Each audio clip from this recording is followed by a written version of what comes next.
Pues esta es la situación que guarda la Unidad Médica del Magisterio, una institución que otrora fuera de mucha calidad y de mucho servicio. Le recuerdo nuestro WhatsApp 871-747-4810 y para complementar este análisis hago enlace con Jorge Espejel, quien coordinó parte de estos trabajos de investigación. Jorge, te saludo con afecto, buenas noches en tu calidad de jefe de información. ¿Qué tal? Buenas noches. Sí, como bien dices, luego la gente cuando escucha la palabra magisterio piensa en grillas, en politiquerías, en temas de partidos, pero en la situación de Coahuila no es así. Los maestros o los trabajadores de la educación, también burócratas y demás del estado de Coahuila, sufren o dan una aportación de su salario, un porcentaje de su salario, para tener un servicio médico magisterial. En Torreón, la clínica del magisterio es esta que está por allá por el Rodríguez Triana, en Saltillo y otra y demás.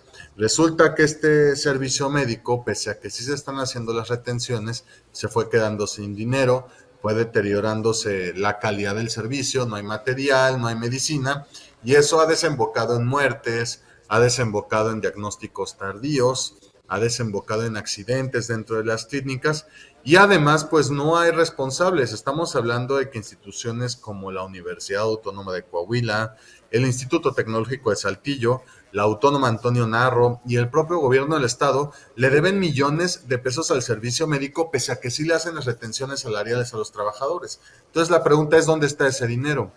En teoría, tienen que poner una parte los trabajadores, otra parte el Estado, de tal manera que se pueda solventar como los servicios de estos hospitales.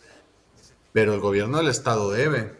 Y es una deuda que, hablando de deudas, pues dejó el gobernador, hoy aspirante al Senado, Miguel Riquelme, pero que viene desde Rubén Moreira y que nadie ha resuelto y que además se ha ido haciendo más grande.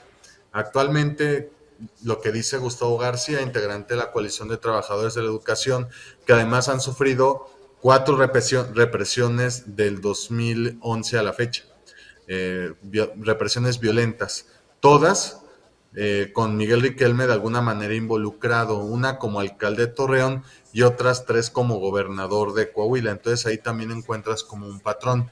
Actualmente están en negociaciones con el gobierno estatal actual, encabezado por Manolo Jiménez, para tratar de llegar a un arreglo. Ahorita la ayuda que están recibiendo es que los pacientes que están muy graves, pues los están atendiendo y los están mandando a otros hospitales para que puedan ser atendidos.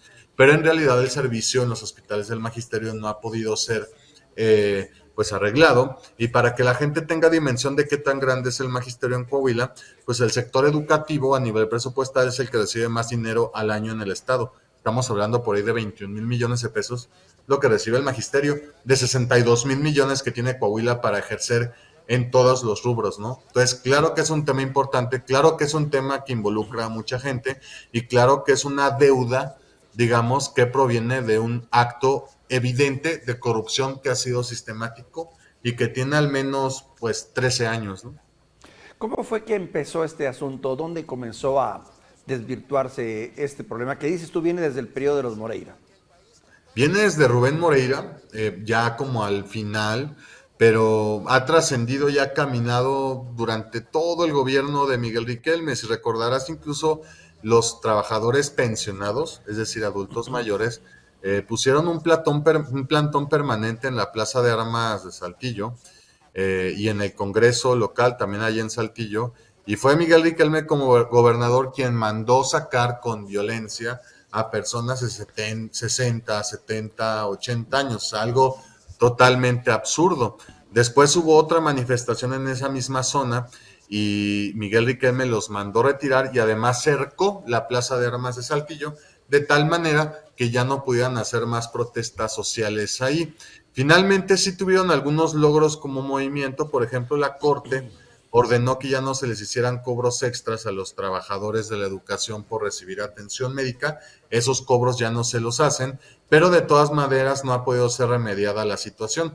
Más adelante en el noticiero vamos a ver la historia de dos beneficiarias, una enferma de cáncer y otra cuyos hijos se enfermaron, que han tenido desenlaces pues terribles precisamente porque no han podido recibir la atención oportuna ni en las instalaciones de los hospitales del magisterio ni de manera subrogada, es decir, en alguna clínica particular a costo o a cuenta del gobierno del estado porque al final de cuentas ellos pagan su servicio médico. O sea, así como nosotros, empleados, pagamos nuestro seguro social, ellos pagan su servicio médico magisterial.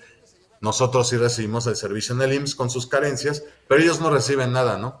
Entonces, este problema, insisto, tiene pues 12, 13 años, no ha sido resuelto. En total, digamos, el adeudo que tiene el gobierno del estado y diversas instituciones estatales hacia las instituciones de seguridad social de los maestros en Coahuila ronda los 2.800 millones de pesos. Entonces, te imaginarás de qué tamaño de problema estamos hablando y de qué tipo de corrupción estamos hablando, porque también fueron desfalcadas las pensiones, pero bueno, de eso podríamos hablar en otro Muy bien. momento. Gracias, Jorge, muchas gracias. Te agradezco mucho este análisis que nos haces muy completo. Buenas noches. Buenas noches.